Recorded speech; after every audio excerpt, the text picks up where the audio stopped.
live. We're live. The day after the election, I'm on zero sleep. I was at the BYU game. I don't know what else happened last night. BYU dominated Central Arkansas. College basketball was on. We got the college football playoff rankings. Good night. Fun night. BYU wins. A little upset about BYU's college football playoff ranking, but yeah. Why? It's pretty good. Oh, we deserve better. What do you mean? You win your games, Karter.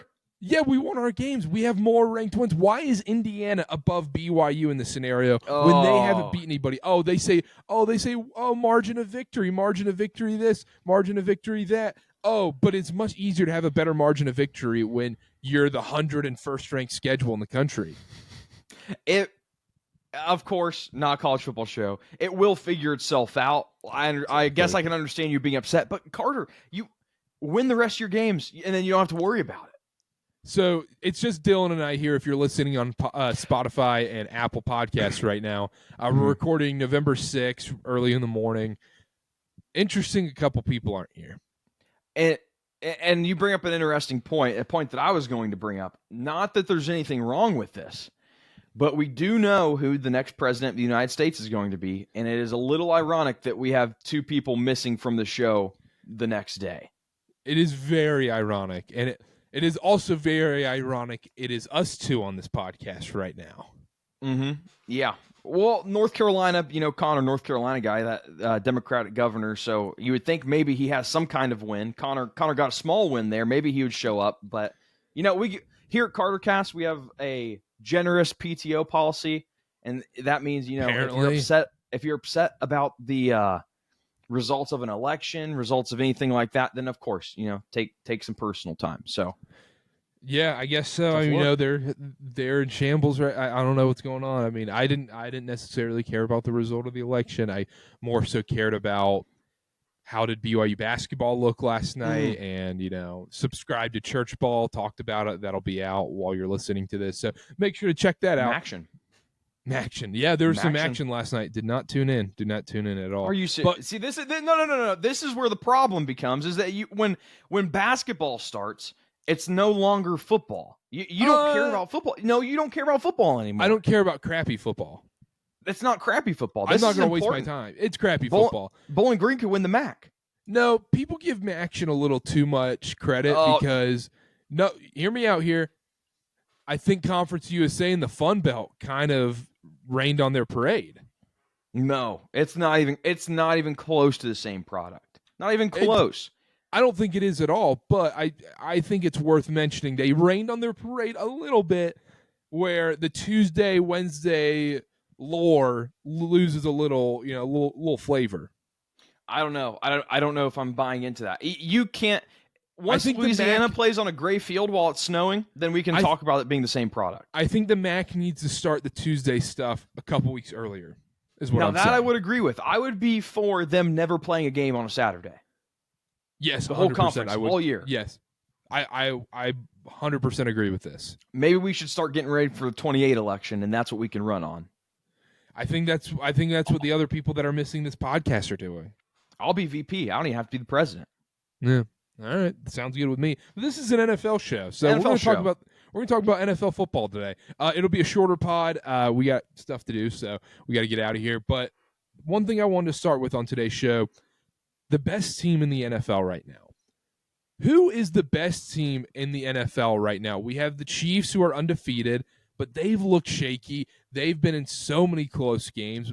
Barely pulled them out. The Lions have looked solid. They're 7-1 or 6. Are they 6-1? 7-1. 6-1. 7-1. Lions are 7-1. Lions are 7-1. We've got the Bills. We got the Ravens. Dylan, who is the best team in the NFL right now?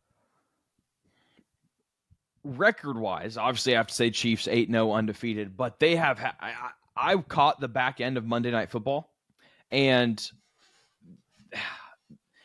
we've talked about it before. I don't want to keep hitting the nail on the head. They just find ways to win, whether that's Patrick Mahomes, whether that's Andy Reid. They do it with whatever cast of characters they have. Now, I will say, going against the Chiefs, they are now the number one luckiest team, according to the luck rankings. I have my finger on the pulse, and I'm ready to make some claims that might not make people very happy. But I think if you want to go, as much as I hate to say it, the team you trust to be favored against everybody on a neutral field, I think you have to make a case for the Lions right now. I would even say maybe the Bills. The Bills just are quietly 7-2, the same way the Eagles are just quietly 6-2, and no one is saying a peep about it because it's sort of the status quo. So to answer the question plainly, I would say Lions, Chiefs number 2, Bills number 3. This might be crazy. Steelers number 4. Steelers number 4. I think the Steelers I wish Connor was here to hear that. Team. Yeah, because I think they're great. You know me, I'm not going to argue with the Steelers stuff. I think the Steelers stuff is a lot more real than what other people believe, but I think it's tough when you power rate these because if you're doing a power rating, I think I would lean the Lions, but if the Chiefs played the Lions on a neutral field, I would take the Chiefs to win that game. Yeah.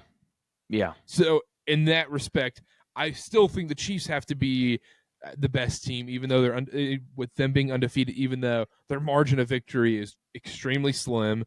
The Lions have just dominated some opponents. And then the Bills, like you said, they're quietly putting together a really solid resume. But also, Dylan, we haven't talked about this with the Bills. Have they really beat anybody? But I think this Dolphins win was their most impressive win. Yeah. Their wins are the Cardinals, barely, Dolphins, Jaguars, Jets, Titans, Seahawks. Their 2 losses, Ravens, Texans. Isn't that convenient?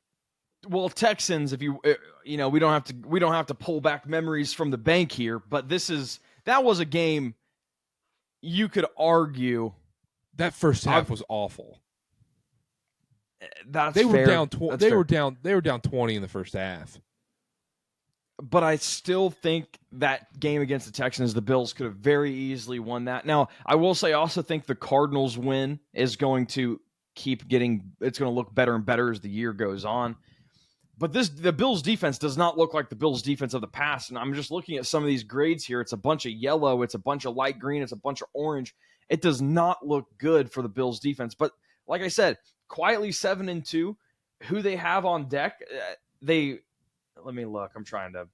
They have the Colts on deck. They've got the Chiefs. They've got the Niners. They've got the Rams, and they've got the Lions. That's a brutal stretch. That's tough. But in their defense, if they can get out of that stretch and come out 4-1 somehow, they're probably going to be rated as the best team in football. And that's when the hype train for. I know you've been on this. Josh Allen MVP. This is when it happens right here. Is these next 5 weeks. If he can put together a 4-1 record and put up some big stat games, this guy is going to be the front runner for MVP. 100%. And like you said, he has the opportunities to do it, the biggest stages. Do we want to talk about the Vikings at all? How do we feel about the Vikings right now? Starting off 5-0, now 6-2. Yeah, but it's been a little shaky. I mean, you've been on the Vikings. Let's pump the brakes a little bit on the Vikings. I was more bullish on the Vikings. I still think they're a playoff team. I don't think they're going to sniff the division because I think the Lions are going to run away with it. But it's interesting. I was talking with some people last night where how the NFC playoff picture shapes up is going to be extremely interesting because we'll have the Falcons are guaranteed to get that NFC South spot. And it also depends on where they fall in that pecking order. And it basically comes down to, I'll ask you this, what division winner do you want to play? In the NFC playoffs, NFC East? Yes. A Commanders team with no defense or an Eagles team that is extremely poorly coached and can fall apart? I think that's the answer. I think I would lean towards the Eagles. Yeah, Eagles the Commanders could still win this division, and that would be a team I would love to play too because they don't have any defense. Even though they did just get Marshawn Lattimore, and I want to say on the record, Marshawn Lattimore has an acute case of whatever Devontae Adams has because he's going to get to Washington, and all of a sudden his little injury is going to go away. Just want to say that real quick. Oh, 100%, 100%. Yeah. What about the NFC West? The NFC West, you have a 49ers team that's banged up. I guess maybe you wouldn't be that comfortable playing the Rams if they ended up winning that division. If McCaffrey is back for the Niners, I know the Niners are a different team without Brandon Ayuk, but if the Niners are healthy outside of Brandon Ayuk and Debo's healthy, Kittle's healthy, McCaffrey's healthy, I might take them to win the NFC at that point. I think it's safe to say the only division winner that I would be concerned about is the Lions. Like, even the Falcons, their offense is great. Kirk's looked great, but their defense is nothing to write home about. No, if you have an average offensive line, you're going to be fine against them because they cannot get any pressure on the quarterback, this Falcons team. So maybe the Falcons is the right answer there, actually, now that we're thinking about it a little more. But I think I'd still rather play the Eagles. Or just because of the Sirianni factor? Sirianni factor for Eagles. They find ways to blow games. They make dumb decisions. And the Commanders, the defense is bad. But I don't know. The NFC is just so weak, it's hard to say. We talked about playoffs real quick. We talked about these teams that we think are the top of the tier. I want to pose a question to you. The Chiefs are 8-0. Haven't looked great. Who is worth more to that team, Andy Reid or Patrick Mahomes? Let's say you take out Andy Reid, you plug in an average NFL head coach versus taking out Patrick Mahomes, plugging in an average NFL quarterback. Who is worth more to that team? That's an excellent question. I mean, this is the Brady Belichick question for years. I think... Is it crazy? I would lean a little towards Andy Reid. I don't think that's crazy because Andy Reid enables, from everything I've seen, enables Patrick Mahomes to put his creativity on display on the field. You always hear about how Andy Reid is letting players draw up plays, and some of those are used in games. Even I think the first time we ever saw that little shovel pass up between the tackles to Travis Kelce might have been a Super Bowl. I think it was a playoff game. And not every coach is going to let a player come up with that. Now, granted, Patrick Mahomes has probably earned the respect of Andy Reid to be able to come up with those things. But, yeah, it's tough. I wouldn't think it's crazy to say Andy Reid. I don't think it's crazy either because we've seen moments when Mahomes goes down and whether it's Carson Wentz or whoever else comes in, they do a fine job. I believe it was it a couple years ago in that Browns playoff game when Mahomes went down and Henny came in, wasn't it? And it was fine. You know, it wasn't the end of the world. And then you also look at it too. The Chiefs were a pretty freaking good football team before Pat Mahomes started at quarterback. Alex Smith had that team as a 10-win football team. Yeah. You have a point there. So maybe it is Andy Reid. No, and I'm assuming this is going to be a clip that people. Let's not jump to conclusions here and like all these guys think Patrick Mahomes is bad. No, because I'm on the train that Patrick Mahomes is eventually going to overtake Brady as the greatest player of all time that's ever played the game of football. I would agree, but Andy Reid means a lot to this team. I don't know how an average coach in with this Chiefs team. I don't think is 8-0. I don't think so either. No, I don't think so either. But overall, bringing it back real quick, how is it not Chiefs versus Lions in the Super Bowl? Well, in the playoffs, if one of them loses, then obviously, another team come on, Dylan. Well, and then another team. Don't do that bit. But listen. I hear what you're saying. I think the NFC maybe is more of this case where the Lions are kind of a cut above everybody else. The Chiefs. They're the Chiefs, but you still have Bills. I'm going to say Steelers. People are going to hate it. You have these AFC teams that could make Texans, maybe. Any given day. As lame as it sounds, any given day. Of course, I would think it's Chiefs-Lions, but an injury, not that I'm wishing for injuries, but an injury could happen that derails one of these seasons. The Bills all of a sudden get it together on defense. If the Bills get it together on defense, they're probably the top team to take down the Chiefs. The Steelers have one of the best defenses in the league, and if we see a little bit more on a consistent basis from Russ, we can elevate them into that conversation. It's happened before, but it looks like it's the Chiefs' world right now. Just win. Let me ask you this. I think it's just inevitable we're getting Chiefs versus Lions at this point. And honestly, if you had asked me before the season, I would have said Jared Goff in a playoff game like that, playing outdoors. I don't necessarily know about that. Even though we saw what happened in Green Bay, everyone's like, "Oh, Jared Goff, great outside." Even Jared Goff is saying he's great outside, but we're supposed to be the dome team. We're supposed to be the dome team. Guess what? They are going to be the dome team because they won't have to play outside at all in the playoffs. 100%. Last question on this: will the Chiefs go undefeated? No. I don't think at all. I think just the parity of the NFL, the way the season goes. They always drop. I remember 2 years ago it was to the Colts, and just in the middle of the year when the Colts were awful. Like, it just happens. It's much more likely they lose. They'll drop a silly game to the Chargers or the Broncos or something like that. Yeah, so divisional game this weekend. Short rest. What do we think? Short rest. Broncos, divisional opponent.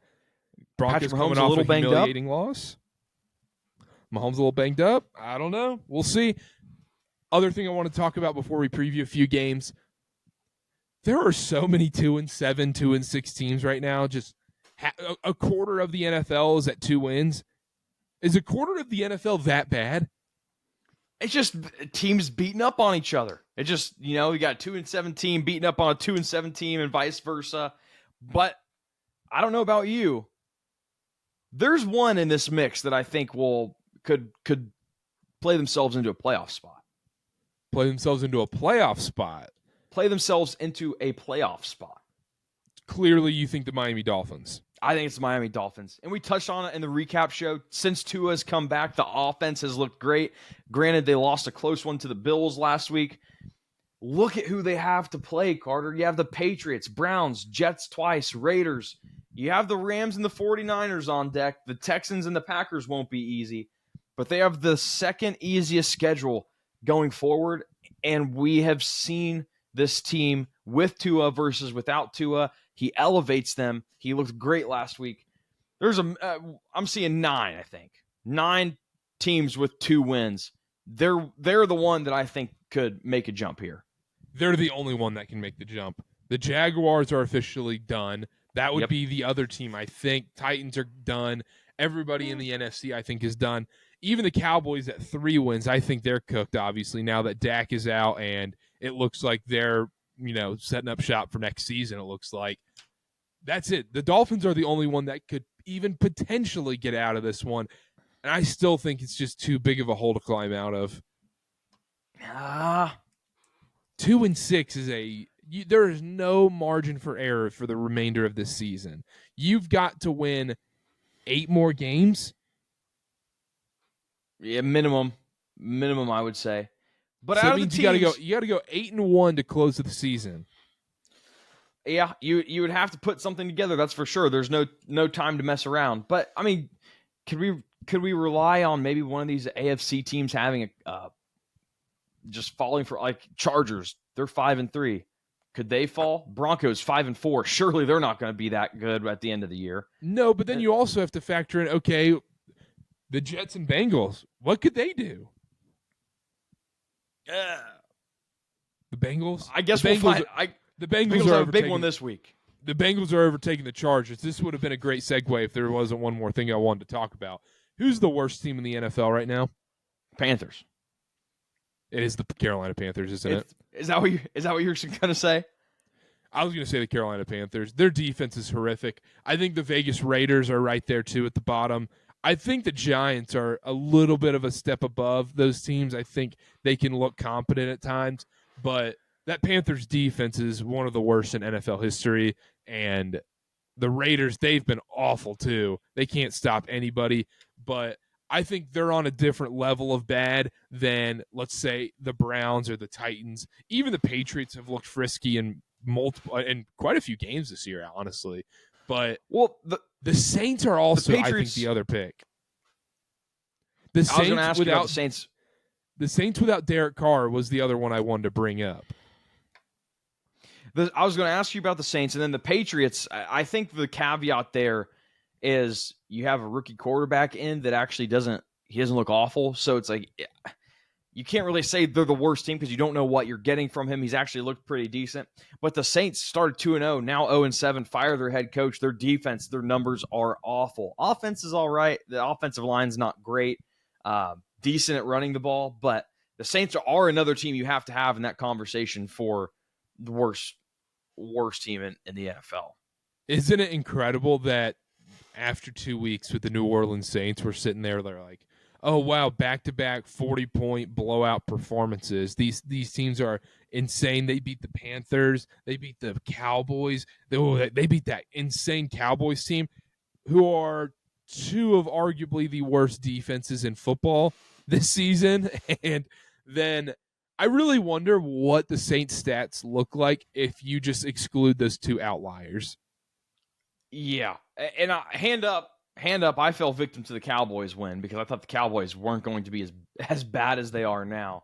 And that win, I guess it takes something to win by 3 possessions, sure, but it's looking less and less important as every week goes by.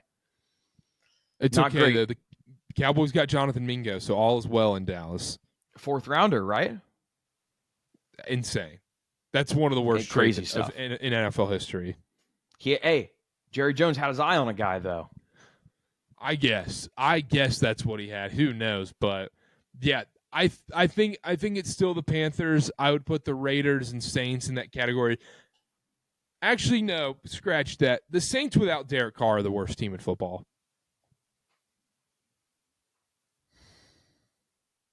Yeah, Rattler was pretty bad.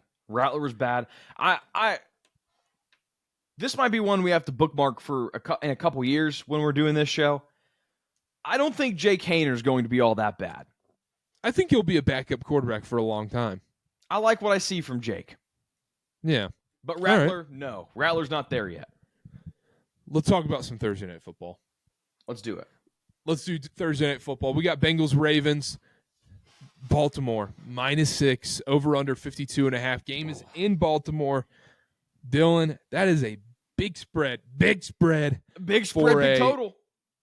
Big spread, big total for a divisional game on primetime, short week. Al Michaels, Kirk Herbstreit. Did you see the news about Ben? I did see. That was sad. That's sad. Tough time in the Herbstreit family.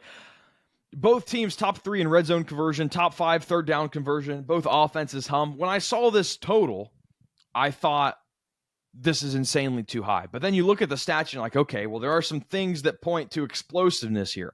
We've had concerns with the Ravens secondary. And if we saw anything last week, I understand it was the Raiders. The defense isn't that good. But Burrow has the ability to go over top of bad defenses. Now, the Ravens' defensive line is fine. The Bengals' offensive line is not good. So maybe they rush him. Maybe he won't have time to let the plays develop, him being Joe Burrow. But that didn't matter in their last matchup.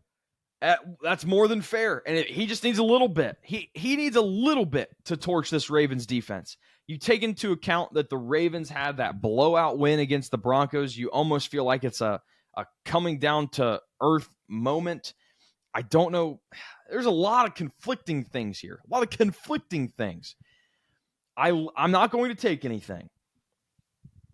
But you're going to give me a dog of 6.5 points in a divisional game with the Ravens coming off of a blowout. I would lean towards the Bengals here. And over. I'm not going to take it, but I would lean over. I would actually lean over as well. I'm taking the Bengals in this spot. Really? I'm taking the Bengals in this spot. You look at also, I feel like this is another game, and I say this multiple times. I usually say this about Lions games, and it does prove to be true.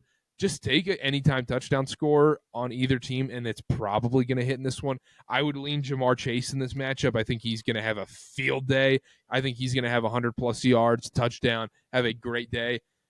My goodness, if you look at the stats from their last matchup, Lamar, 348 yards, 26 of 42, 4 touchdowns. Joe Burrow, 30 for 39, 392 in the air, 5 touchdowns, 1 interception. I mean, we had over 700 yards of passing in their last matchup. These secondaries are a problem. They are bad. These receivers, we're going to get a full, healthy Deontay Johnson in this game. It's just the ball is going to be in the air this entire game, Dylan. Well, and to go to your point there, the Bengals, 64.4% pass play rate. Ravens just slightly above 50% at 53.4%. I think you're exactly right. The ball is going to be in the air. I want to point something out. You talk about touchdown scorers. I have a feeling Mike Gesicki. The Ravens allow a ton of fantasy points specifically to tight ends. Eric All out for the year with an injury. Michigan man, prayers to him. But I think it's Gesicki. If you want to target a player to have a big day, Mike Gesicki is going to be the guy for the Bengals. Mike Gesicki, not Jamar Chase. No, Mike Gesicki. Tight end. Well, Bengals tight ends. Mike Gesicki plus 240 right now. I love it. Anytime touchdown. I love it. And then you're going to get a little Gesicki gritty like we got against the Raiders. But the Ravens' defense against tight ends has not been great. I think they're top 5 or top 7 in fantasy points allowed to tight ends. And Eric All was the second option. There is no more second option. So it seems like that's the only guy to go to. If you want a fun prop, give me Deontay Johnson first touchdown. I believe it's plus 2,000 right now. Wow. Think it gets a little bit more involved this week? Yeah, I mean, he was on a snap count for last week, so I think he's fully good to go. There aren't any issues.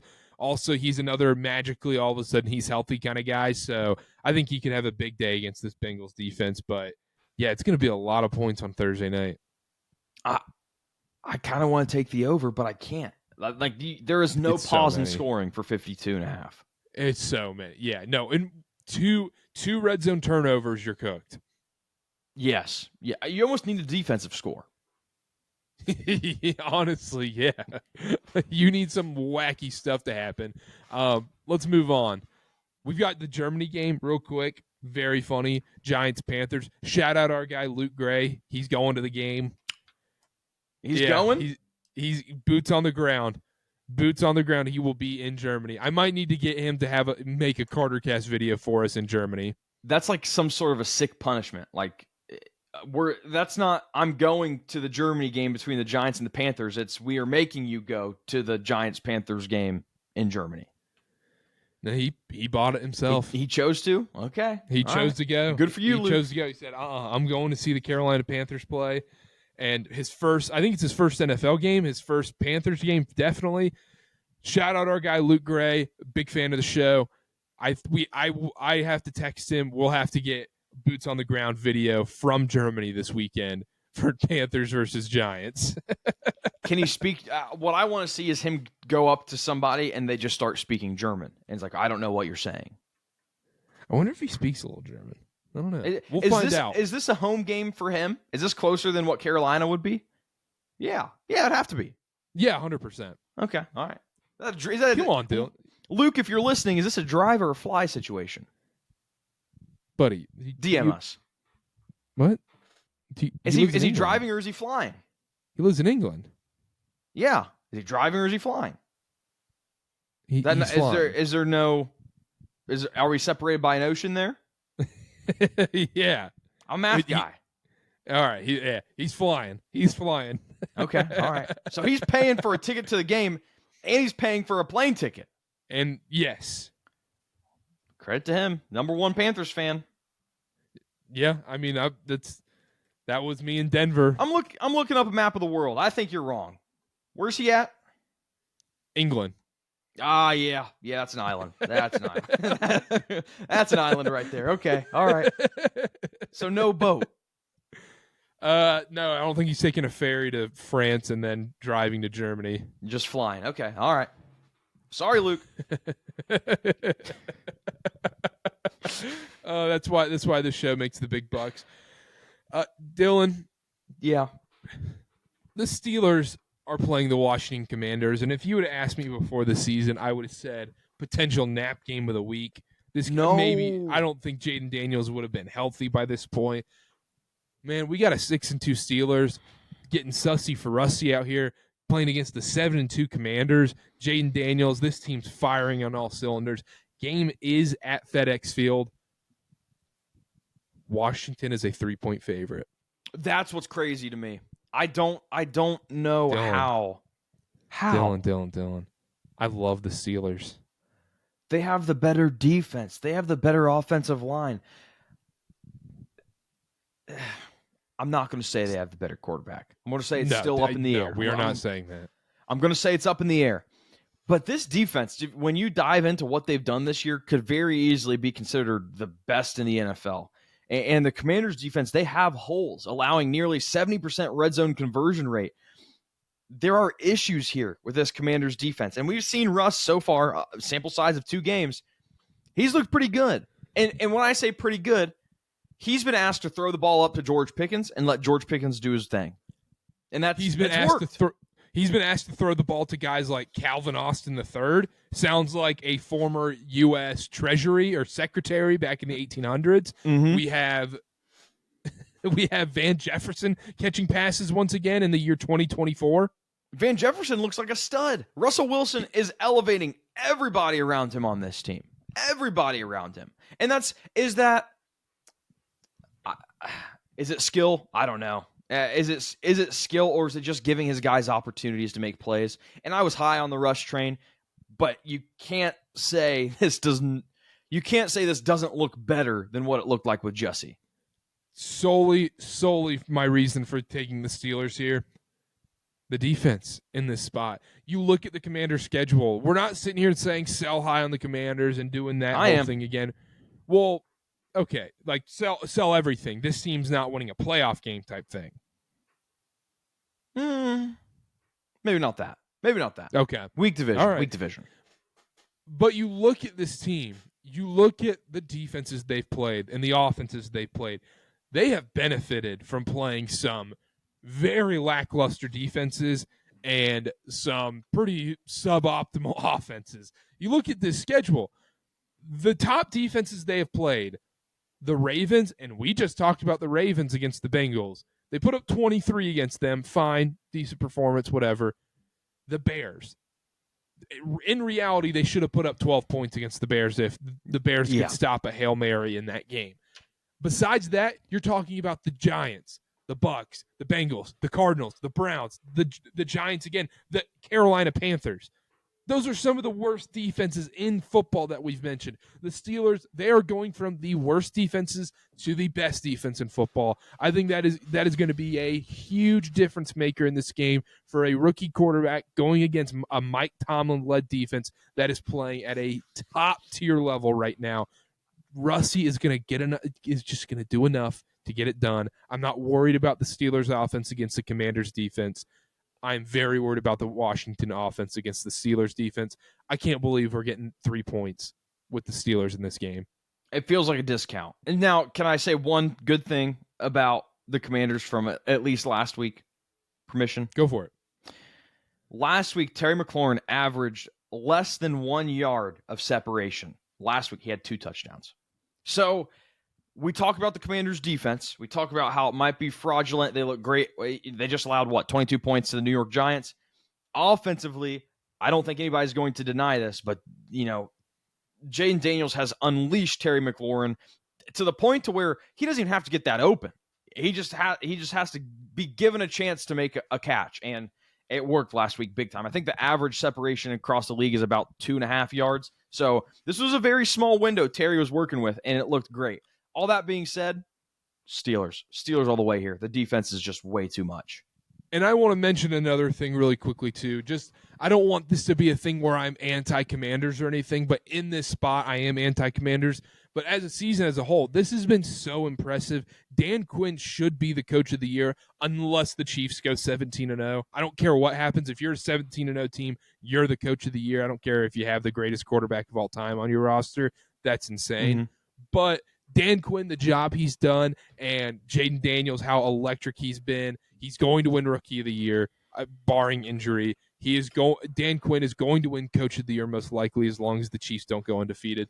This has been unbelievable, and now they're in a weaker division with 2 of these teams officially bottoming out, and now it's just down to them and the Eagles.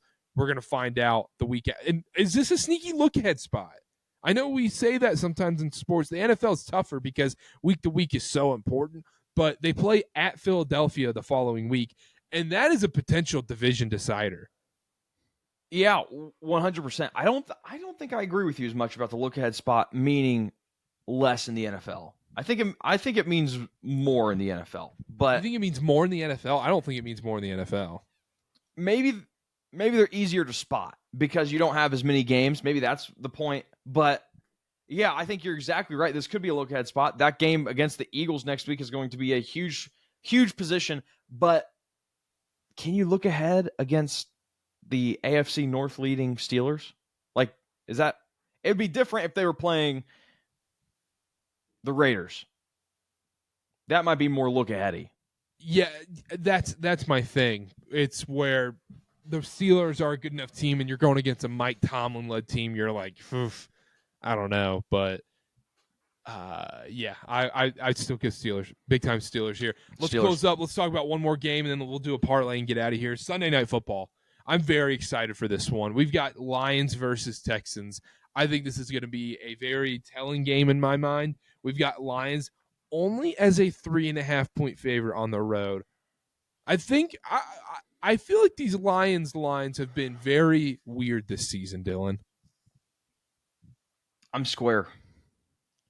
It's the Lions here. It's the Lions. And I think everybody on this show, we have not been very high on the Texans. Getting into kind of the matchup, the interior of the Houston Texans offensive line is very weak. And given the wide receiver injuries, the Texans are kind of up a creek here. It's like you can't really run the ball through the tackles because the offensive line is not that great. You can't throw the ball because you don't really have any receivers to throw the ball to. We know that Houston isn't able to throw. We saw last week 180 some yards from Stroud. Will Houston be able to run the ball? No, I don't see how they're going to be able to do that. Fun fact before I throw it over to you. The Lions defense is power rated higher than their offense. When's the last time we've been able to say that about a Lions team? That's incredible, actually. That's incredible. Good. Shout out Dan Campbell. Shout out Dan Campbell. Shout out those guys in the draft. They drafted very well, got some guys in. Mm-hmm.